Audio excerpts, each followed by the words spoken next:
If you're a teacher, this video is for you. Let's be honest, teaching is one of the most important jobs in America. Teachers shape the future. Teachers inspire. Teachers change lives. But here's the uncomfortable truth. Teachers are underpaid. The average teacher salary is $65,000 per year. That's less than many entry-level corporate jobs. And for the amount of work teachers do, planning lessons, grading papers, spending their own money on classroom supplies, it's honestly not enough. But here's what most teachers don't realize. You don't need a high salary to build wealth. You need a solid financial plan. In this video, we're breaking down a complete personal finance guide specifically designed for teachers. We're covering budgeting, saving, investing, retirement planning, and how to build financial security on a teacher's salary. By the end of this video, you'll have a roadmap to financial freedom that actually works for your income level. Whether you're a new teacher just starting out, or you've been teaching for 20 years. First, let's talk about money. The average teacher makes about $65,000 per year, but that varies widely by state. In some states, teachers make $45,000. In others, they make $85,000. And here's what's important. Teaching salary is fixed. You know what you're making next year. You know what you're making in 20 years. This is different from corporate jobs where you can negotiate or jump to higher paying positions. As a teacher, your income is fairly predictable, but it's also limited. Now the question is, can you build wealth on a teacher's salary? The answer is absolutely yes, but it requires a plan. The key isn't making more money. The key is keeping more of the money you make. Most teachers don't think about this. They get their paycheck, they spend most of it, and they wonder where the money went. But if you're intentional about your finances, you can build real wealth even on a $65,000 salary. Here's what we need to cover. 1. Understanding your actual take-home pay. 2. Creating a realistic budget. 3. Building an emergency fund. 4. Paying off debt strategically. 5. Investing for retirement. 6. Teaching benefits you should use. Let's start with the basics. Your teacher salary is not what you actually take home. If you make $65,000 per year, you might think you have $65,000 to spend. But here's what actually happens. Federal taxes take about 12%, $7,800. State taxes take about 5%, $3,250. Social Security takes 6.2%, $4,030.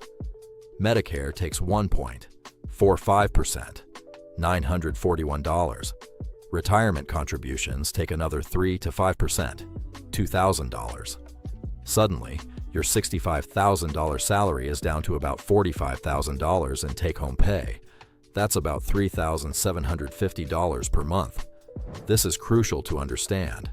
Many teachers think about their gross salary, but they spend based on their gross salary. Then they run out of money because they didn't account for taxes. You need to work with your actual take-home pay, not your gross salary.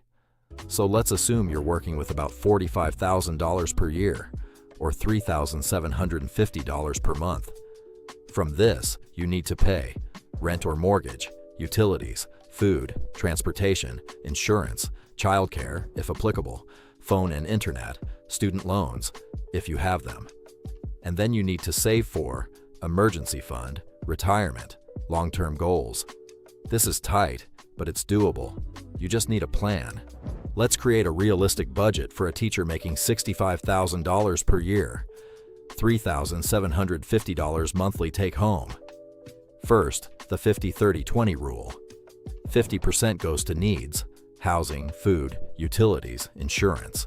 30% goes to wants, entertainment, eating out, hobbies. 20% goes to savings and debt repayment. For a teacher making $3,750 per month. Needs, $1,875. Wants, $1,125. Savings/debt, $750. Now let's break down the needs. Housing, $1,200, about 32% of gross. This could be rent or mortgage. Ideally, housing should be 28 to 30% of gross income, but in many areas, that's not realistic. If you're paying more, that's a challenge you might need to address. Utilities, $150. Electricity, water, gas, internet, groceries, $400. Realistic grocery budget for 1 or 2 people. Transportation, $250. Car payment, insurance, gas, or public transit. Phone, $75. Cell phone bill. Groceries and essentials, $200. Toiletries, cleaning supplies, etc. That's $2,275. You're over budget already on needs. This is the reality for many teachers. Your needs exceed 50% of your income, so you need to adjust, either increase income or reduce expenses. Options for reducing expenses: find more affordable housing, carpool, or use public transit. Cook at home instead of eating out. Cancel subscriptions you don't need. Options for increasing income: summer school or tutoring, online teaching, writing curriculum guides, freelance work. The key is recognizing your reality and making intentional choices. Before you invest, you need 2 things: an emergency fund and a debt strategy. Emergency fund. You should have 3 to 6 months of expenses in a savings account. This is money you don't touch unless there's a real emergency. Why? Because life happens. Your car breaks down. You need a root canal. Your house needs repairs. Without an emergency fund, you'd have to use credit cards. And credit card debt is expensive. Interest rates are 18 to 25%. If you're spending $2,500 per month on essentials, you need $7,500 to $15,000 in emergency savings. That sounds like a lot, but you can build it gradually. Start with $1,000, then build to 1 month of expenses, $2,500, then 2 months, then 3 months. This might take you 2 to 3 years, but it's worth it. Debt strategy. If you have student loan debt, which many teachers do, you need a strategy. The average teacher graduates with $28,000 in student loan debt. You have a few options. Option 1. Pay the standard 10-year repayment plan. Works well if you want to be debt-free relatively quickly. Higher monthly payments. Option 2. Income-driven repayment plans. Payments based on your income. After 20 to 25 years, remaining balance is forgiven. Good if you have high debt relative to income, but you pay interest the whole time. Option 3. Public service loan forgiveness. Teachers are eligible. After 10 years of payments, remaining balance is forgiven. You need to work for a public school. This is a huge benefit teachers should use. Many teachers don't know about public service loan forgiveness. If you're a public school teacher, you might be able to have $28,000 or more in student loans forgiven after 10 years. That's life-changing. You need to explore this option. Here's what most teachers don't think about. Retirement. Teachers have a pension, a defined benefit plan. That's incredibly valuable. But here's what many teachers don't understand. Your pension might not be enough to live comfortably in retirement. If you make $65,000 per year and you retire after 30 years, your pension might be $45,000 per year. That's a significant drop in lifestyle, and it doesn't account for inflation, so you need additional retirement savings. Most teachers have access to a 403(b) plan. This is like a 401(k) for nonprofits and public employees. You can contribute up to $23,500 per year into a 403(b). That's $1,958 per month. Now, you might think, I can't afford that on my salary. You're right. You probably can't contribute the maximum, but you can contribute something. A realistic goal: contribute 5 to 10% of your gross salary to retirement. That's $3,250 to $6,500 per year, or $270 to $540 per month. Even $200 per month into a retirement account will grow significantly over 30 years. Let's say you contribute $200 per month for 30 years at 7% average returns. That's $300,000. Combined with your pension, you could have $345,000 plus in retirement income per year, adjusted for inflation. That's comfortable retirement.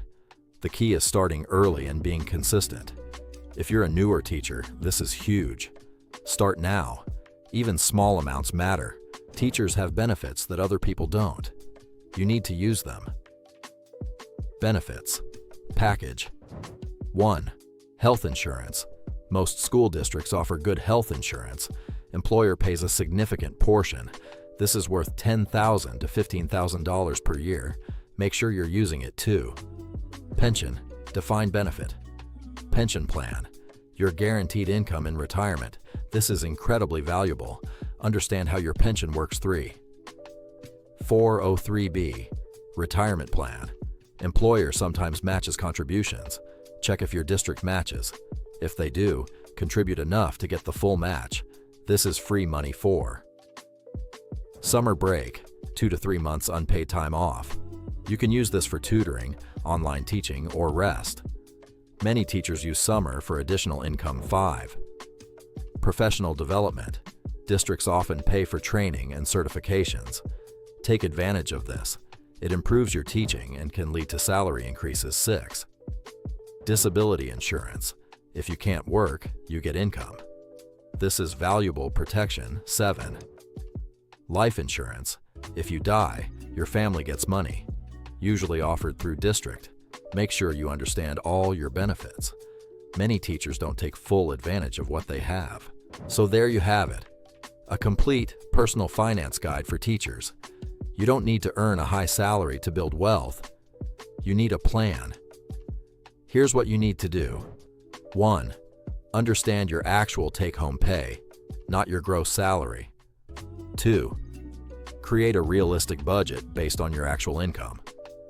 3.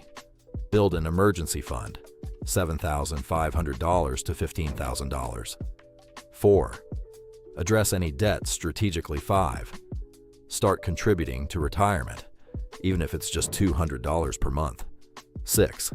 Maximize your benefits, especially your pension and any employer match. 7. Once you're stable, start investing. This plan isn't glamorous. There's no get-rich-quick element, but it works, it's reliable, and it's achievable on a teacher's salary. You work one of the most important jobs in America. You deserve financial security. If you're a teacher and you found this helpful, please like this video and subscribe to Financial Minds for more